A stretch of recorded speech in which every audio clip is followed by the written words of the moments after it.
HarperCollins presents Patrick O'Brian, The Complete Short Stories, by Patrick O'Brian, read by David Rintoul. Forward. My introduction to Patrick O'Brian's short stories occurred during my first visit to my parents' home at Collioure in 1955. My stepfather, Patrick, and my mother lived in fairly dire but happy poverty in an upstairs flat, actually a room. I slept in a sort of cupboard, close to the harbour. Patrick was little known as an author in those days, save to the cognoscenti, but never allowed disappointment to deter him. At that time I had read none of his published work, despite the fact that much of it was written for young people.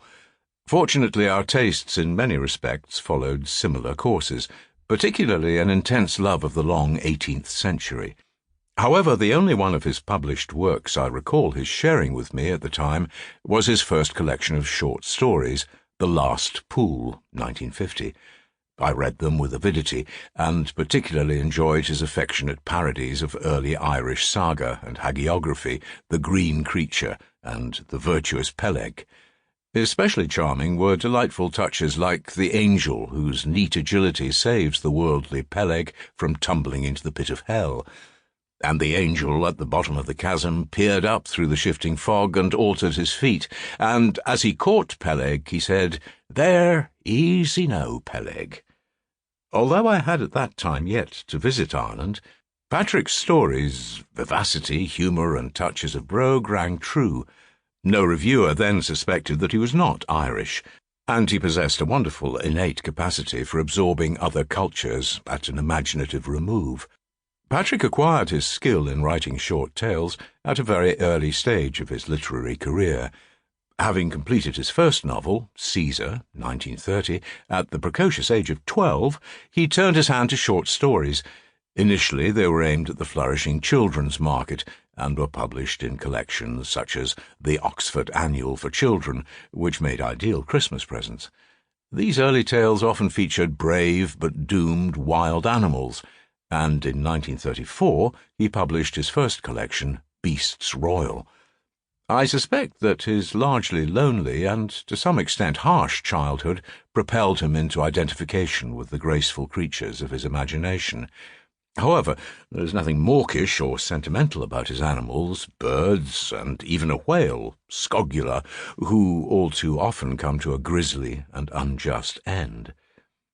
During his teenage years in his family home at Lewes, Patrick developed a keen eye for the majestic landscape of the South Downs and lofty sea cliffs beyond.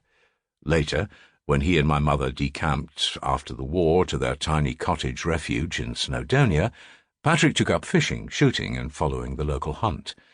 Several of his early stories were drawn from these experiences, as was much of his evocative novel Three Bear Witness, 1952.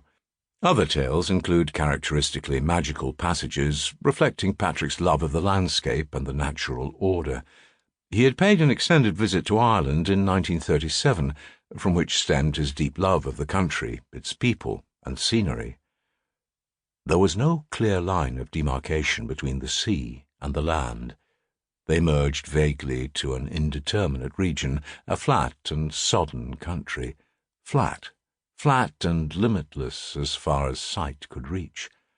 Through the mud of this country, 3 old rivers slowly ebbed and flowed, losing their nature of land streams without ever gaining the character of inlets of the sea. They were joined by 1,000 outfalls from the bog, and all this water crept secretly through a pale vegetation of fat-leaved plants and unnatural grass. On the bog. It was largely the grim Welsh winters that made Patrick and my mother seek refuge beside the warm Mediterranean in the summer of 1949. 7 years later he published a further collection of short stories under the telling title Lying in the Sun, 1956. These too were in large part autobiographical. When I came to investigate them for the first volume of Patrick's biography, I was delighted to find that they not only reflected Collioure, its environs and its people, but included forays into his own fears and wish fulfillment. The Lemon recounts the Sample complete. Ready to continue?